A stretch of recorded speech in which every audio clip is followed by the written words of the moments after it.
And Price knows he mustn't make a slow start. Go out slow tonight, you know, because I know he's a bit of a fast starter himself, so, you know, I know he's probably come out first round, he'll come out throwing punches, so I've got to be on my toes.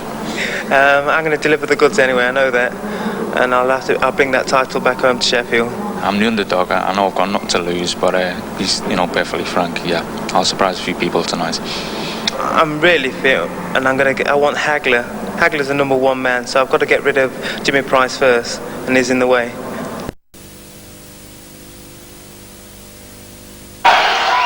So the first one coming in the ring is the Bomber Graham, and the nickname Bomber is meaning that he's running, that he did, bombing down the road, doing a touch of the Haglers there, the man he says he wants to fight. Well, I think that's Bomber Graham, Jim, I hope so. Yeah, well, I think Jimmy Price hopes so too.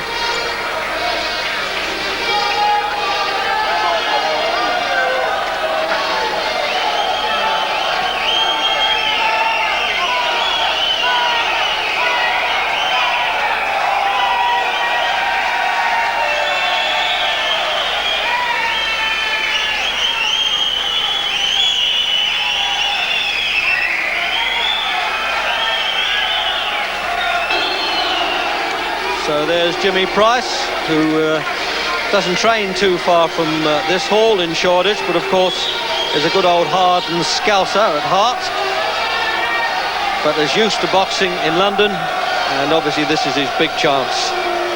And although it's for the Vacant Championship, there are many people who might consider him the challenger, because Bomber Graham is very much the favourite.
So there it is then, the all-southpaw battle, very unusual indeed, two right-hand forward fighters.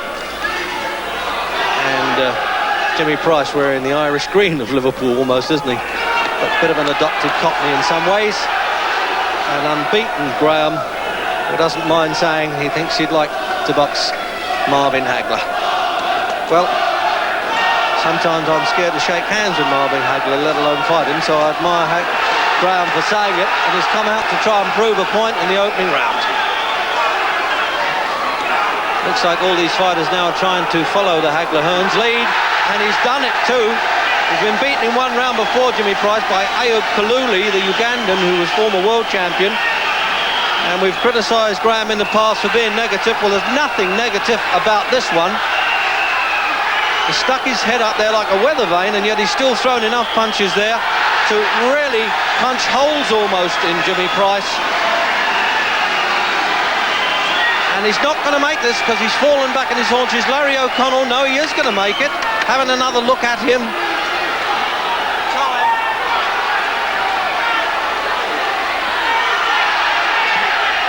Oh, he's done him with another right hand, Jim. It looks as though another Hagler go, but it's going to be over in the first round.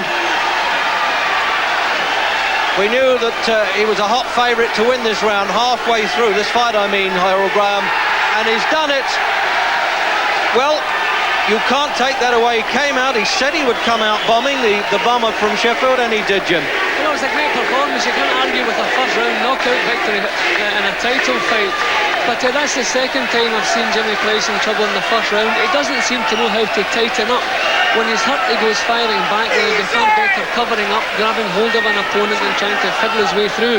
But he tried to fight his way out of trouble, and every time he tried that, Graham was throwing hard punches landing bang on his chin. So the end was always in sight. After the first knockdown, I think the end was always in sight. When he needed to tighten up, he tried to go out the John Wayne way, and it wasn't a thing to do. But a tremendous victory of Herol Graham. He told us he was going to come out bombing, as you said, and that's exactly what he did. A tremendous victory, a tremendous performance. Well, while he's taking the plaudits of the crowd, and rightly so, I'm afraid that Jimmy Price is still lying on the floor. That's at the doctor's instructions. He doesn't want him up right away. Now he's on his feet, and he really is milking it, and I don't blame him, Herol Graham. The cheers from the crowd there, and there's the loser trying to be consoled again. What a blow that is for him, but can't take any credit away from the man who is the number 6 in the world, and what a lovely young lady to get a kiss from as well. Don't blame him. He's a happy-go-lucky fella out of the ring, the Yorkshireman. Remember, unbeaten, incredible British record, and it is time, I agree, that he really got some recognition. He's already in the world rankings, Jim. What a lovely picture. Yeah, that's a lovely picture. Graham's come in for some criticism because he wasn't exciting enough, but I think he's right cut out tonight. And nobody can say that the half round we did see wasn't exciting. All the way through, both boys were throwing punches. And, so, unfortunately, I was looking forward to a long, interesting fight. That's not what we got, but we got plenty of excitement. And watching at ringside is Tony Simpson, who actually vacated this championship when he defeated Mark Haler and decided to stick with the European Championship.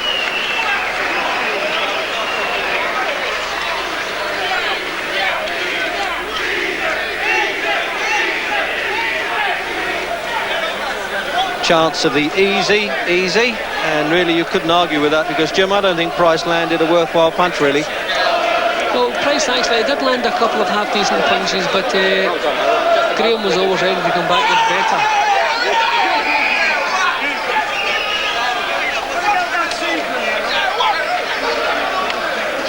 So we go over now to Jim Rosenthal talking to the new champion. If I can just grab you this way, Herol. What a fantastic performance. Thank you, yeah. Done everything Brendan told me to do. I told you you've been training for 8 weeks. 8 weeks weren't for nothing. This is delight. I'm really delighted with it.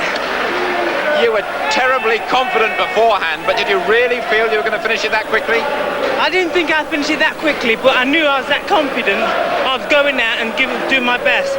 And I did my best, and it ended up in the first round. Well, you got a reputation for hanging around. You didn't hang around tonight. Let's just have a look at, I think, the first knockdown coming up here, and you just talked us through it. Oh, well, Brendan Thomas goes in and says if you get him going, feed him, you know, put left hand there, and then right hand, and hit him with the right hook.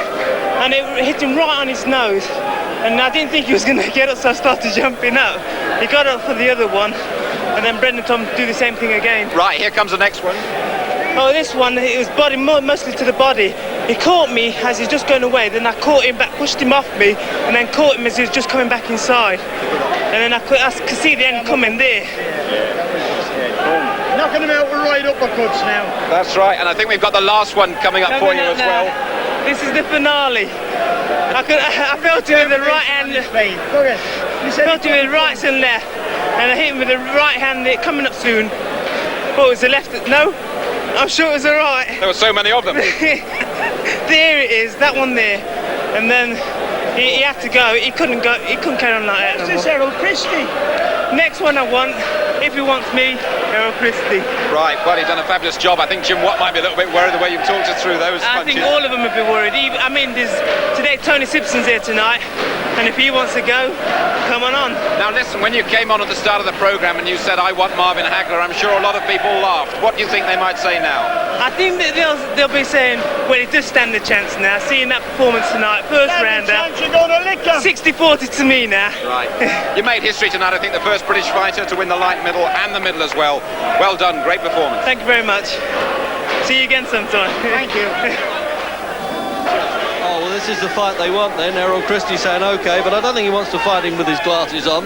But Graham, to his credit, is going along with this as the photographer's bulbs pop there, and he should have been on this card, and I think he's being sincere there in his congratulations, Herol Christie. He's the best young prospect of the year by the Boxing Writers Club, but this is the guy who's stolen all the glory tonight, and the former light middleweight champion is now the present full middleweight champion.